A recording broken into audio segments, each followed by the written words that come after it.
بسم اللہ الرحمن الرحیم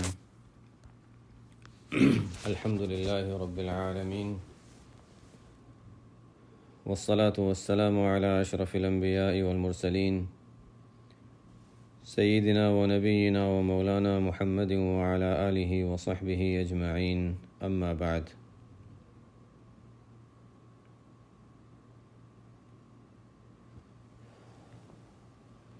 شعبان کے مہینے کی مناسبت سے آج ہم شعبان اور 15 شعبان کے بارے میں کچھ تذکرہ کر لیتے ہیں۔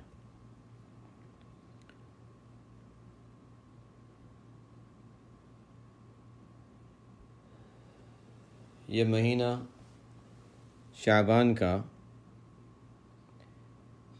رمضان کی تیاری کے لیے اللہ تعالیٰ نے ہمیں دیا ہے۔ نبی کریم صلی اللہ علیہ وسلم کا ارشاد جو بعض ضعیف حدیثوں میں منقول ہے اور پہلے اس کا تذکرہ آیا بھی ہے کہ نبی کریم صلی اللہ علیہ وسلم رجب کا مہینہ جب شروع ہوتا تھا تو یہ دعا فرماتے تھے، اللہم بارک لنا فی رجب و شعبان و بلغنا رمضان۔ اے اللہ رجب و شعبان کے مہینے میں برکت عطا فرما اور رمضان کے مہینے تک ہمیں پہنچا دے۔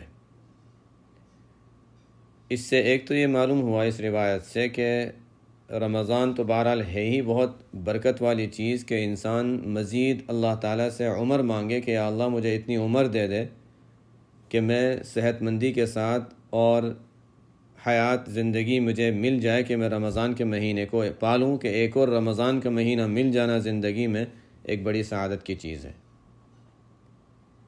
اسی طرح اس روایت سے یہ بھی معلوم ہوا کہ رمضان سے پہلے 2 مہینے پہلے سے اس کی دعا شروع ہو جائے اور اس کا ذہنی طور پر انسان تیاری شروع کر دے کہ بارک لنا فی رجب و شعبان۔ بارک برکت کے معنی ہوتے ہیں کہ انسان کو اس میں جتنے منافع ہیں، جتنے خیر ہیں، وہ پورے کے پورے حاصل ہو جائیں۔ تو رجب میں برکت ہوگی کا مطلب کیا ہوا کہ انسان رجب میں اللہ کی عبادت کرے، شعبان کے مہینے میں اللہ کی عبادت کرے، خیر و برکت کے ساتھ گزرے، کسی برائی میں مبتلا نہ ہو، گناہوں سے بچ کر رہے، اللہ کی رضامندی والے اعمال کرتا رہے، نیکیوں میں آگے بڑھتا رہے۔ ہر خیر انسان کی عمر کے لمحے کی جو خیر ہے وہ اس کو حاصل ہوگی رجب اور شعبان میں، تو پھر رمضان کے مہینہ خیر کے ساتھ گزرے گا اور اچھا گزرے گا۔ یہ دعا گویا آپ صلی اللہ علیہ وسلم ہمیں سکھا رہے ہیں۔ ہم بار بار کبھی کسی کے لیے برکت کی دعا کر دیتے ہیں، کسی کو برکت کی دعا دیتے ہیں، اپنے لیے برکت کی دعا۔ یہ برکت بہت عام لفظ ہے، اتنا اس میں عموم ہے اور اس میں اتنی زیادہ خوبیاں ہیں کہ ہر طرح کی گویا نفع، ہر طرح کی خیر اس میں آ جاتی ہے۔ کسی کو خاص موقع پر کوئی دعا دی جاتی ہے، اللہ تعالیٰ تمہیں برکت دے دے۔ ہم تو الفاظ استعمال کر لیتے ہیں لیکن اس کے اندر بہت عموم ہے، ہم جتنا گہرائی کے ساتھ اس کو سوچیں گے گویا دعا میں ہم اتنی گہرائی پیدا کر رہے ہیں۔ یہ بھی حدیث میں آپ صلی اللہ علیہ وسلم نے سکھایا ہے کہ جب کوئی انسان کوئی دعا دے، کوئی لفظ استعمال کرے تو سوچے کہ اس کے کیا معنی ہے، اس کا مفہوم کیا ہے، تاکہ اس کے مفہوم کا خیال رکھتے ہوئے اللہ تعالیٰ سے مانگا جائے۔ بہرحال یہ تو ایک بات ہو گئی۔ آپ صلی اللہ علیہ وسلم نے شعبان کے مہینے کا اہتمام یہ احادیث میں بیان فرمایا ہے۔ ایک موقع پر آپ نے فرمایا، ترمذی شریف کی روایت ہے، احصوا ہلال شعبان لرمضان، دیکھو شعبان کے مہینے اس کی تاریخوں کا خیال رکھا کرو رمضان کی وجہ سے۔ ایسا نہ ہو کہ شعبان ختم ہو تمہیں نہیں پتہ 29 تاریخ ہے یا 30 تاریخ ہے تو پھر رمضان شروع کب کرنا ہے، اس میں بھی پھر فرق آ جائے گا، تو تاریخوں کا خیال رکھا کرو۔ ایک حدیث میں ہے آپ صلی اللہ علیہ وسلم کثرت سے شعبان کے مہینے میں روزے رکھا کرتے تھے۔ بخاری مسلم وغیرہ کی روایات میں بھی اس کا ذکر ملتا ہے کہ آپ صلی اللہ علیہ وسلم شعبان میں روزے کثرت سے رکھا کرتے تھے، بلکہ بعض روایتوں میں آتا ہے کہ سال کے 2 مہینے، رمضان تو ہے ہی، رمضان کے بعد شعبان، یہ شعبان اور رمضان 2 مہینے آپ صلی اللہ علیہ وسلم کے تقریباً لگاتار روزے ہوتے تھے۔ رمضان تو ظاہر ہے پورا ہی مہینہ، لیکن شعبان بھی اکثر روزے میں گزرتا تھا۔ اس کی مختلف حکمتیں بیان کی گئی ہیں۔ نسائی شریف کی روایت ہے کہ حضرت اسامہ بن زید رضی اللہ تعالی عنہ نے آپ صلی اللہ علیہ وسلم سے عرض کیا کہ یا رسول اللہ، آپ کسی مہینے میں اتنے روزے نہیں رکھتے جتنے شعبان میں رکھتے ہیں۔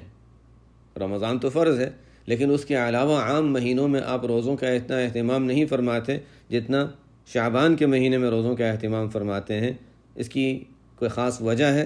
تو حضرت نبی کریم صلی اللہ علیہ وسلم نے ارشاد فرمایا کہ یہ ایسا مہینہ ہے، ذالک شہر یغفل الناس عنہ بین رجب و رمضان، یہ ایسا مہینہ ہے کہ عام طور پہ لوگ اس مہینے کی فضیلت سے اور اس کی برکات سے غافل ہیں، اور یہ وہ مہینہ ہے جو رجب اور رمضان کے درمیان ہے۔ ایک تو رجب عظمت والا مہینہ اور رمضان انتہائی فضیلت کے لیے والا مہینہ، دونوں کے درمیان یہ شعبان آتا ہے۔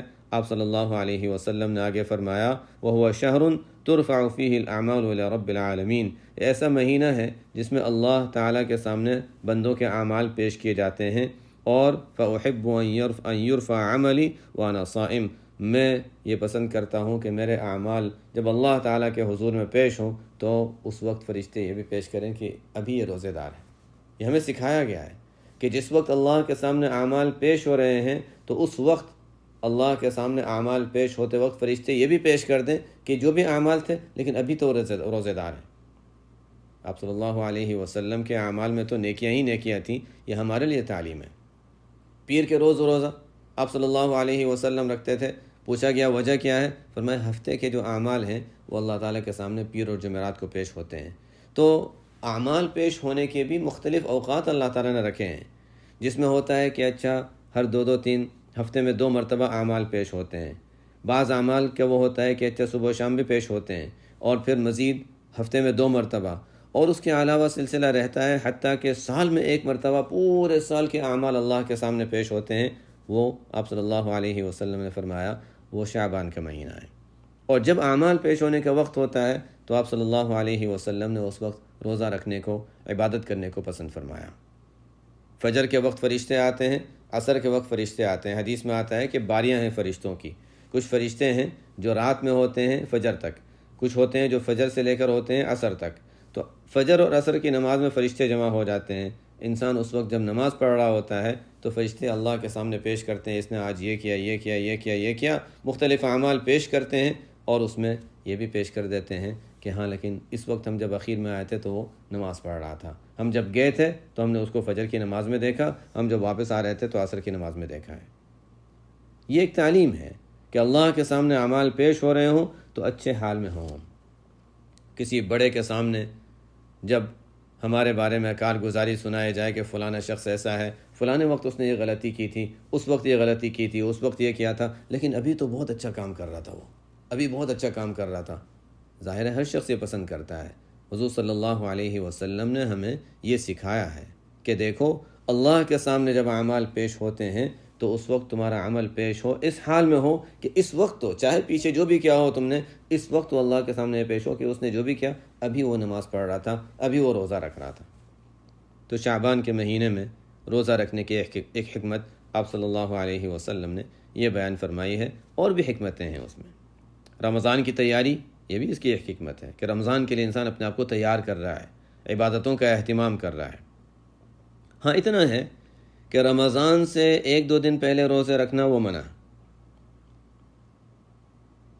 اب 28-29 تاریخ یا 28-29 تاریخ اخیر کے 2-3 روزے وہ چھوڑ دیں انسان، اخیر کے دنوں میں روزے رکھنا منع ہے۔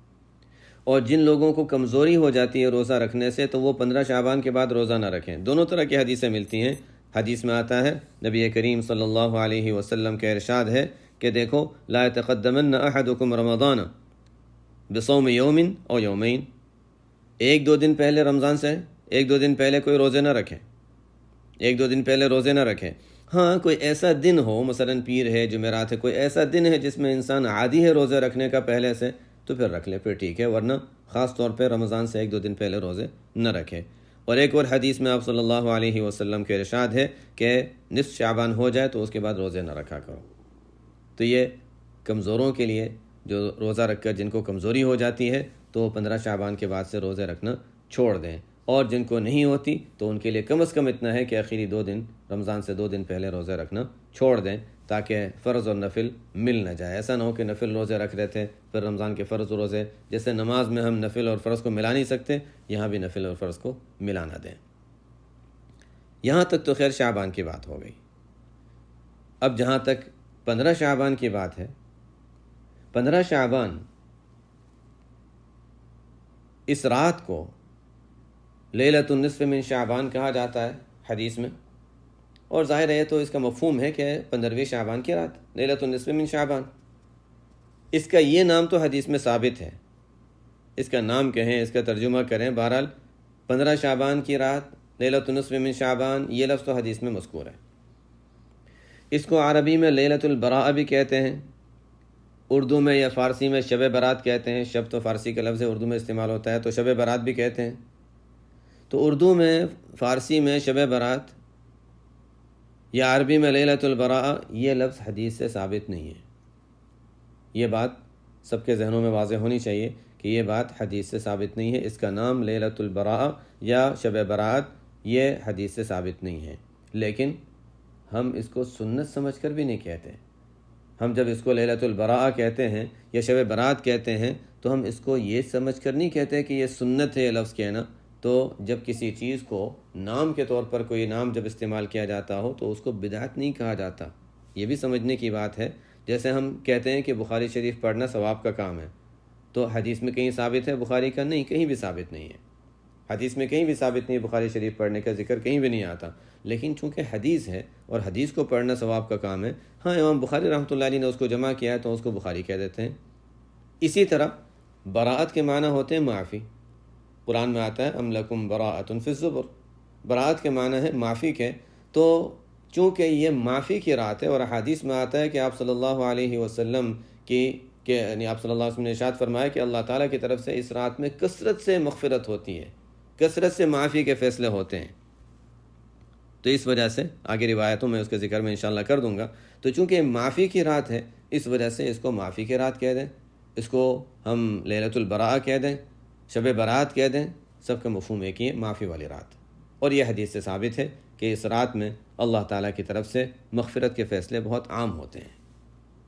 یہ یاد رہے کہ یہ برات، لیلۃ البراء، شب برات یہ نام حدیث سے ثابت نہیں ہے، ہاں اس کا مفہوم حدیث سے ثابت ہے کہ معافی کی رات ہے، اور اس رات میں اللہ تعالیٰ کی طرف سے مغفرت کے فیصلے کثرت سے ہوتے ہیں۔ خلاصے کے طور پر پہلے ایک بات میں بتا دیتا ہوں، پھر آگے احادیث کا تذکرہ کر لیتے ہیں انشاءاللہ۔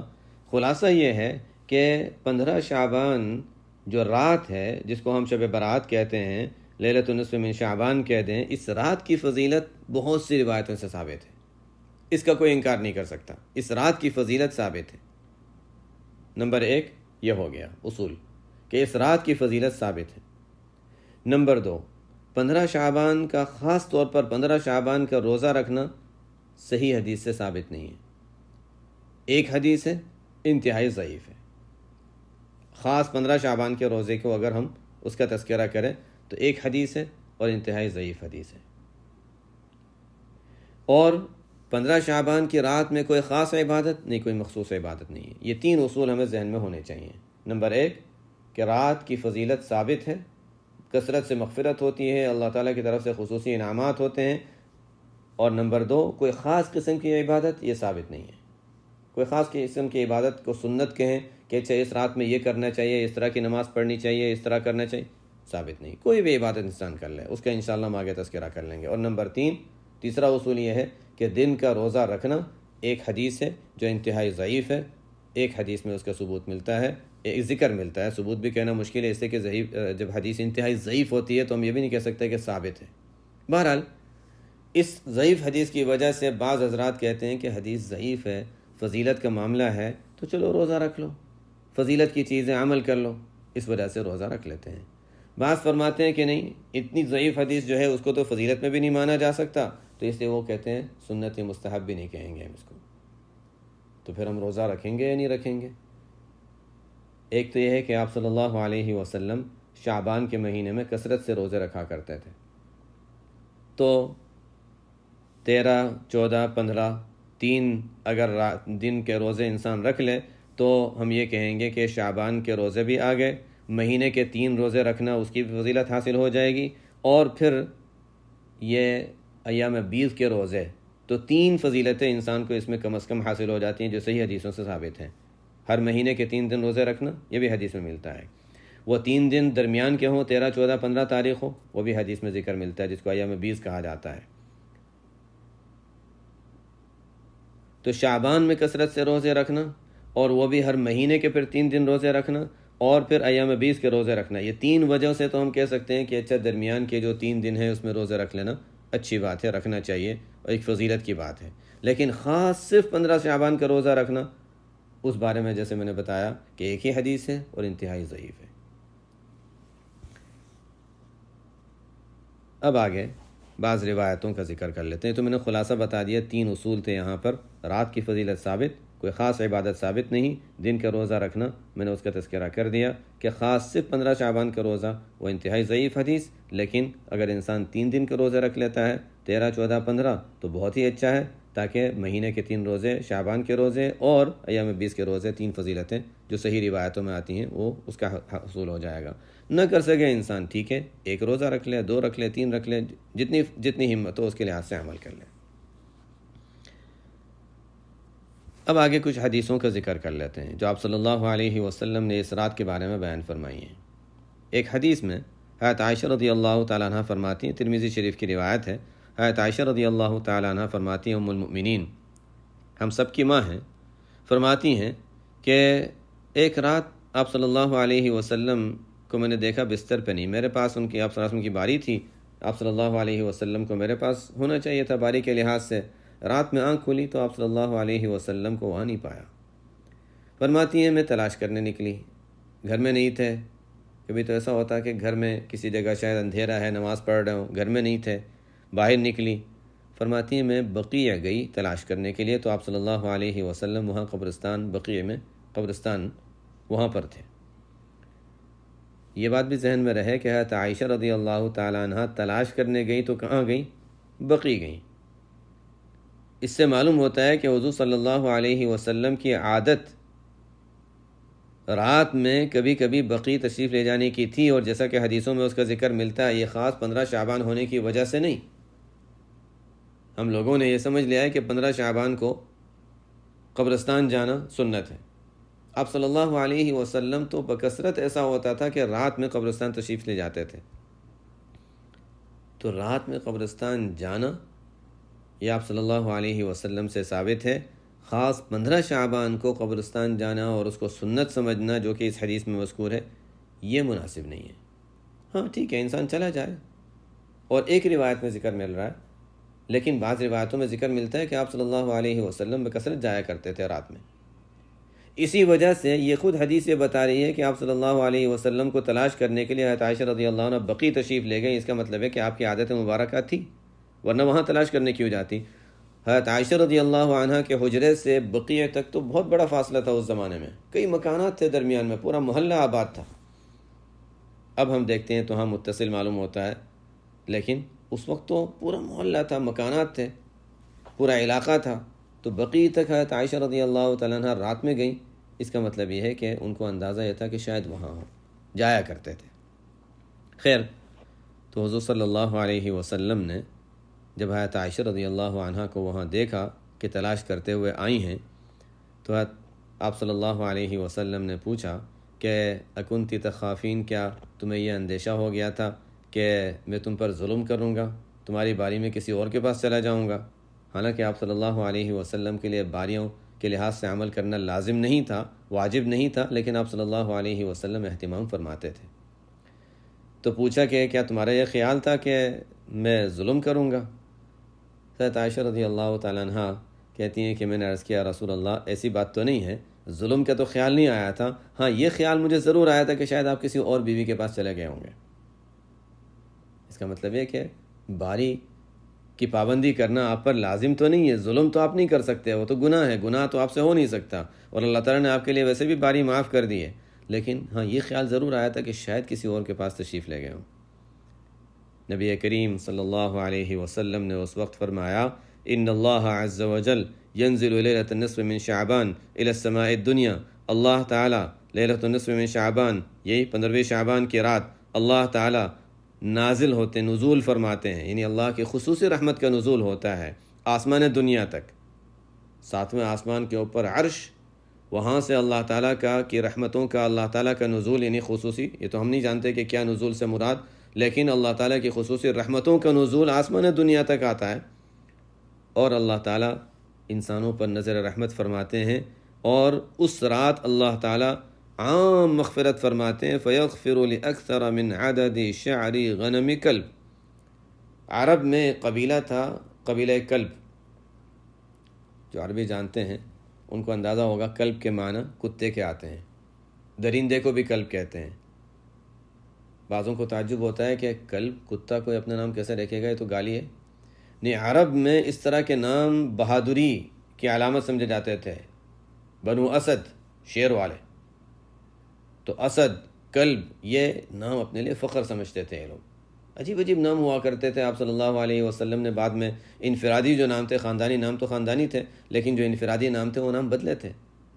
بعض لوگ عجیب عجیب نام رکھا کرتے تھے، احادیث میں اس کا ذکر ملتا ہے۔ ان میں اس طرح کے نام، بہادری اور کسی کو مارنا اور اس طرح کے نام ان میں ہوتے تھے۔ خیر، تو یہ قبیلہ کلب جو تھا، یہ مشہور تھا کہ ان کے یہاں بھیڑ بکریاں بہت تھیں، یہ رہتا ہی تھا آبادی سے ذرا باہر، اس لیے کہ بھیڑ بکریاں بہت ہوا کرتی تھیں۔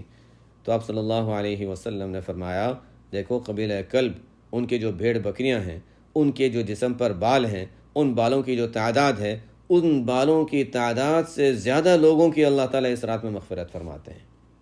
ہو گئی مغفرت کی رات، معافی کی رات، اسی وجہ سے اس کو شب برات کہتے ہیں، اسی وجہ سے اس کو لیلۃ البراء کہا جاتا ہے، معافی کی رات ہے۔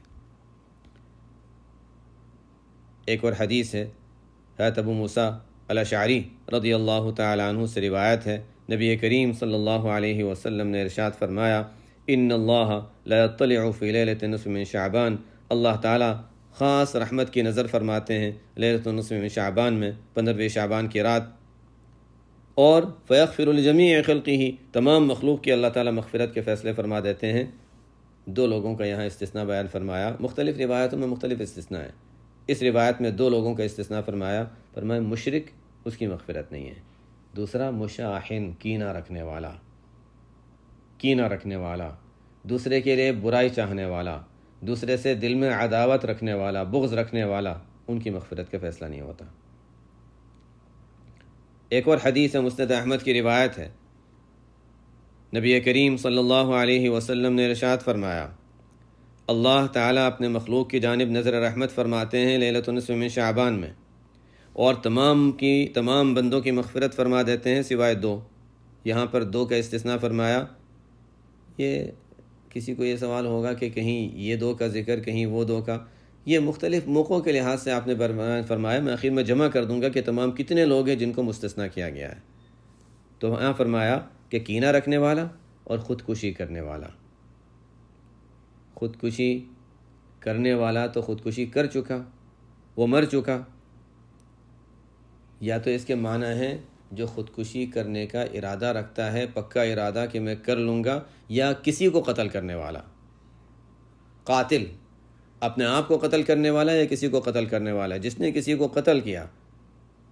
ہم نے آخر میں ریاض الصالحین کے جو حدیث کا سبق آیا تھا، اس میں بھی اس کا ذکر آیا تھا کہ کسی کو قتل کرنا اتنا بڑا جرم، اتنا بڑا گناہ ہے کہ اس کی مغفرت، اس پر تو سخت وعیدیں آئی ہیں۔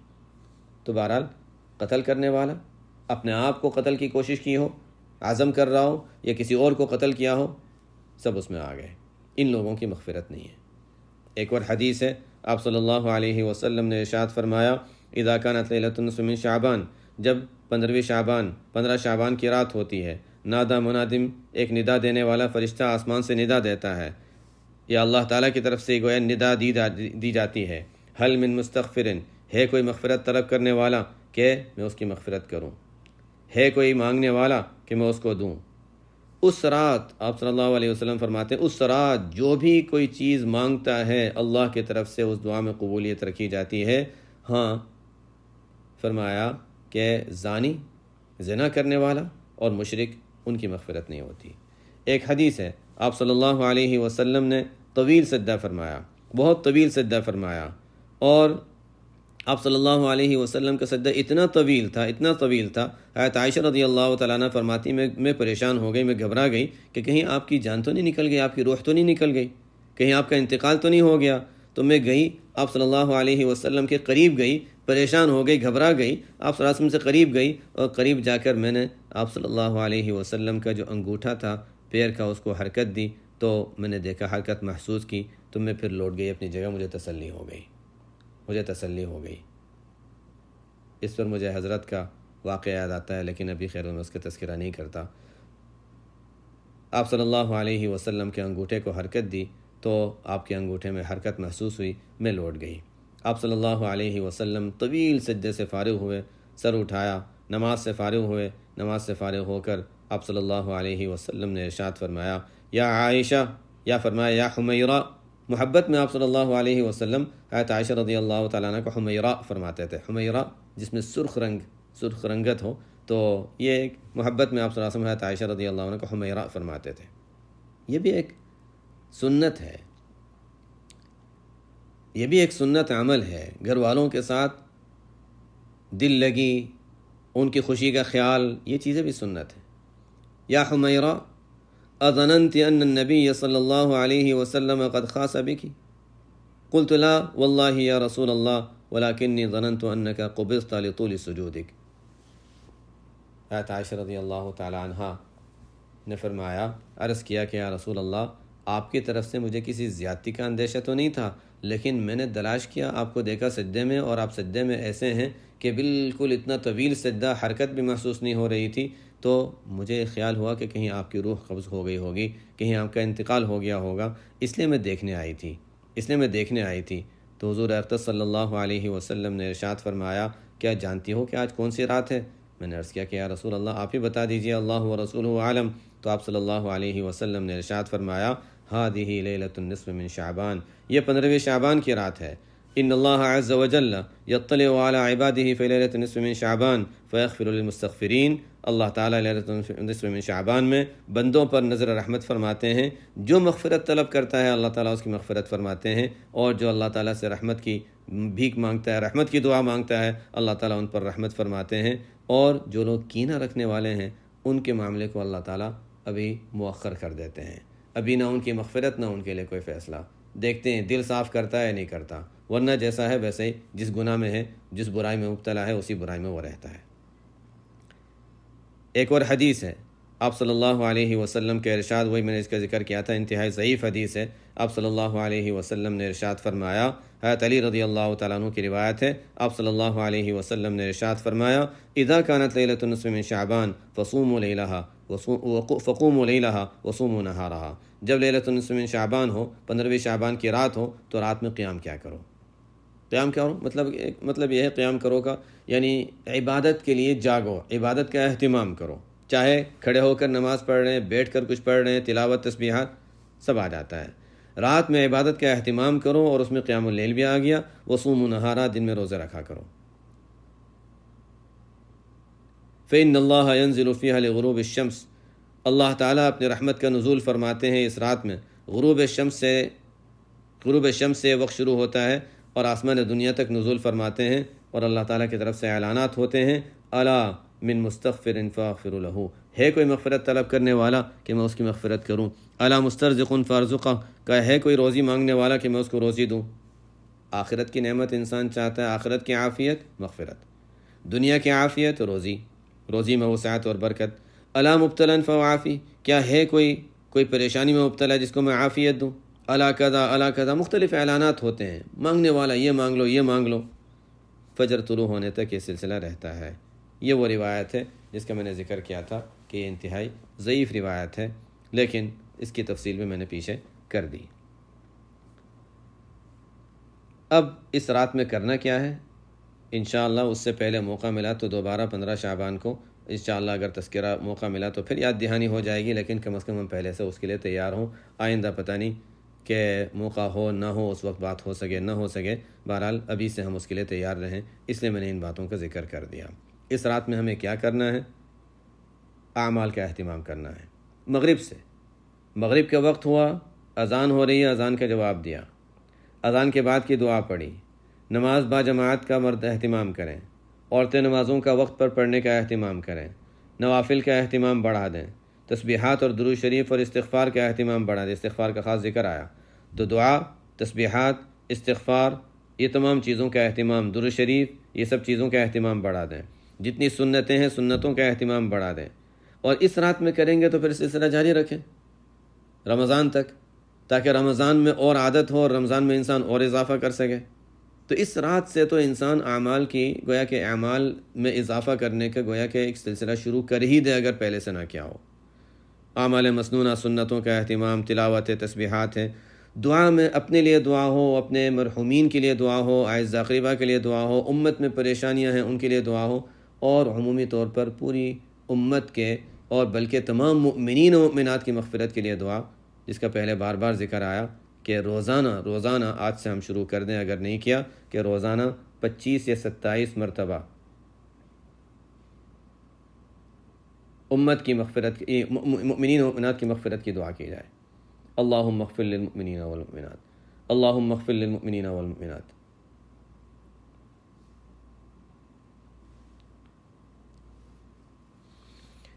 اور اس رات میں جو کرنے کے کام تھے ان کا تو میں نے خلاصہ بتا دیا۔ کون ہیں جو اس رات کی فضیلت سے محروم رہتے ہیں، ان کے بھی میں ایک فہرست بتا دیتا ہوں، تاکہ ہم میں سے کوئی کسی بھی درجے میں اگر اس میں شامل ہو تو اس سے اپنے آپ کو خارج کرنے کی کوشش کرے اور ہمیشہ اس سے باہر ہی رہے۔ یہ وہ لوگ ہیں جو اس رات کی فضیلت سے محروم ہیں، اور ایسی حالت میں اگر ان کی موت آ گئی تو پھر کتنے محروم ہوں گے وہ۔ نمبر 1، مشرک، ہر طرح کے شرک سے اپنے آپ کو بچانا ہے۔ اللہ تعالیٰ کا ہم پر بہت بڑا احسان ہے، بہت بڑا کرم ہے کہ اللہ تعالیٰ نے ایمان کی دولت عطا فرمائی ہے۔ تو ایک تو ہو گیا مشرک۔ نمبر 2، قتل کرنے والا، اپنے آپ کو یا کسی کو، اپنے آپ کو قتل کی کوشش کرنے والا، عزم رکھنے والا کہ میں خودکشی کر لیتا ہوں، کوشش کر رہا ہے، اپنی نیت صاف کر لے۔ کسی کو قتل کیا ہو، معافی کے جو تلافی کے اسباب ہو سکتے ہیں وہ کر لے۔ نمبر 3، تو قتل کرنے والا، چاہے اپنے آپ کو یا کسی کو، جس کی میں نے تشریح پیچھے بتا دی تھی۔ نمبر 3، زناکار، زنا کرنے والا، توبہ کر لے، سچی توبہ کر لے، تلافی اس کی جو کرنی ہے وہ کر لے، تو پھر اس وعید سے نکل سکتا ہے۔ نمبر 4، جو شراب کا عادی ہو، توبہ کر لے، اس کی تلافی کر لے، وہ بھی اس میں سے نکل سکتا ہے۔ متکبر، تکبر سے نکل جائے، اپنے کبر کو چھوڑ دے، اور پھر اللہ تعالیٰ کی مرضیات کا خیال رکھتے ہوئے تواضع اختیار کر لے، کبر کو چھوڑ دے، وہ بھی اس وعید سے نکل سکتا ہے۔ تو تمام لوگ نکل سکتے ہیں، ایسا نہیں ہے کہ کوئی ایسی چیز ہے کہ مجرم ہو گیا تو مجرم ہی رہے گا۔ یہ دنیا کا قانون نہیں ہے، مغربی ملکوں کا قانون نہیں ہے کہ مجرم ہی رہتا ہے، بلکہ یہ تو اللہ کا قانون ہے، توبہ کر لو تو نیک صالح بن جاتا ہوں۔ انسان توبہ کر لے تو بڑے بڑے ڈاکو اللہ کے ولی بن گئے، مشرکین صحابہ بن گئے۔ تو اللہ تعالیٰ کے قانون یہ ہے، تو انسان بڑے سے بڑے گناہوں میں مبتلا ہو، توبہ کر لے تو معاملہ صاف ہو جاتا ہے، لیکن سچے دل سے توبہ کرے، توبہ نصوح ہو۔ نمبر 6، والدین کا نافرمان، پھر اطاعت شروع کر دے، اس کی تلافی کرے جو پہلے نقصان پہنچایا، ان کی نافرمانی کی تکلیف پہنچائی۔ نمبر 7، کینہ رکھنے والا، دل میں کسی سے بغض اور کینہ عداوت رکھنے والا۔ نمبر 8، قطع رحمی کرنے والا، رشتوں میں قطع تعلقی کرنے والا۔ یہ 8 قسم کے لوگ خاص طور پہ احادیث میں ملتے ہیں۔ اگر ہم ان میں سے کوئی بھی کسی بھی چیز میں مبتلا ہو تو اپنے آپ کو اس میں سے نکالنے کی ضرورت ہے۔ ایک بات اور کہ ہم لوگوں نے یہ تو سن لیا، کہہ بھی دیا، سن بھی لیا کہ کون سے کام کرنے ہیں اور کون سے کاموں سے بچنا ہے، اور جو کرنے کے کام ہیں وہ انسان زندگی بھر کے لیے ان کو معمول بنا لے، اور جو چھوڑنے کے کام ہے زندگی بھر کے لیے ان کو چھوڑ دے۔ ان چیزوں کا اہتمام کرنے کے بجائے ہم اس چیز میں لگ جاتے ہیں جس کا قرآن و حدیث میں کوئی ذکر نہیں ہے۔ اچھے اچھے دیندار لوگ بھی، وہ بھی اسی کام میں لگ جاتے ہیں۔ وہ کیا کہ 15 شعبان کی رات ہوئی تو میسج کرنے شروع کر دیا، فون پہ بیٹھ گئے، معاف کر دینا، مجھے معاف کر دینا، میری طرف سے کچھ بھی ہوا ہو تو معافی مانگنے کا کہیں ذکر نہیں ملتا۔ اگر ابھی کچھ ہے، کسی کے ساتھ کچھ ہوا ہے، تو پہلے سے انسان زندگی میں صافی رکھے، کیوں اس رات میں معافی مانگنی؟ اس رات میں کسی سے معافی مانگنا اور اس کا جو اہتمام ہم لوگوں میں ہے، یہ ایسا معلوم ہوتا ہے کہ اب تو شاید علماء کو اس کے بدعت کا فتویٰ دینا چاہیے۔ یہ بدعت میں شامل ہو گیا ہے کہ ہم لوگ اس رات میں معافی مانگنے کو اپنے گویا عبادت کا ایک حصہ سمجھ لیتے ہیں۔ فون پہ بیٹھے ہوئے ہیں، لوگوں کے میسج آ رہے ہیں، ہم ان کو میسج کر رہے ہیں معاف کر دینا، اب وہ کہہ رہے ہیں کہ اچھا ہم نے معاف کر دیا، آپ بھی کر دینا، ان کو جواب دے رہے ہیں۔ شیطان نے ہمیں کرنے کے کاموں کے بجائے نہ کرنے والے کاموں میں کیسے لگا دیا، اور ہم اس کو نیکی سمجھ کر کرتے ہیں۔ تو اس لیے انسان غسل کرے، وضو کرے، خوشبو لگائے، عبادتوں میں کا اہتمام کرے، اور فون بند کر کے اپنی عبادتوں میں لگ جائے۔ اس رات معافی مانگنے، فون وغیرہ پر بیٹھنے کی اور دوسروں کو اس چین کاموں میں مشغول کرنے کی ضرورت نہیں ہے، نہ اس کا کوئی ثبوت ملتا ہے قرآن و حدیث میں۔ باقی انشاءاللہ اگر آئندہ موقع ملا 15 شعبان کو، تو انشاءاللہ پھر دوبارہ کچھ ایک دو باتیں یاد دہانی کی کر لیں گے۔ باقی انشاءاللہ جو باتیں بتا دی وہ کافی ہیں۔ اللہ تعالی ہمیں اس مہینے کی جو برکات ہیں وہ بھی عطا فرمائے، اور 15 شعبان کی برکات بھی نصیب فرمائے۔ اس مہینے میں جو ہمیں اہتمام کرنا چاہیے وہ اہتمام بھی اللہ تعالی ہم سب کو نصیب فرمائے، اور اللہ تعالی ہمیں خیر کے ساتھ، عافیت کے ساتھ رمضان کے مہینہ بھی ہمیں نصیب فرمائے، اور اس کی عبادتیں، مقبول عبادتیں اللہ تعالی ہم سب کو نصیب فرمائے۔ یہاں اللہ تعالی نے ہمیں جمع کیا ہے، کہاں کہاں سے لوگ جمع ہیں۔ اللہ تعالی نے ایسا موقع دیا کہ یہاں حرم میں، مکہ مکرمہ میں بیٹھ کر مختلف لوگوں سے مجھے بات کرنے کا موقع مل رہا ہے، اور مختلف لوگ ساتھ جمع ہیں، کہاں کہاں سے اخلاص کے ساتھ اللہ کے بندے، اللہ کی بندیاں حاضر ہیں۔ اللہ تعالیٰ سب کی حاضری کو قبول فرمائے، اور بار بار ہمیں اس طرح اللہ کی رضا کی خاطر جمع ہونے کی بھی توفیق عطا فرمائے، اور آخرت میں آپ صلی اللہ علیہ وسلم کے پاس، حوض کوثر کے پاس ہم سب کو اسی طرح، اور پھر جنت میں اللہ تعالیٰ اسی طرح ہم سب کو جمع فرمائے۔ سبحانک اللہم و بحمدک، اشہد ان لا الہ الا انت، استغفرک و اتوب الیک۔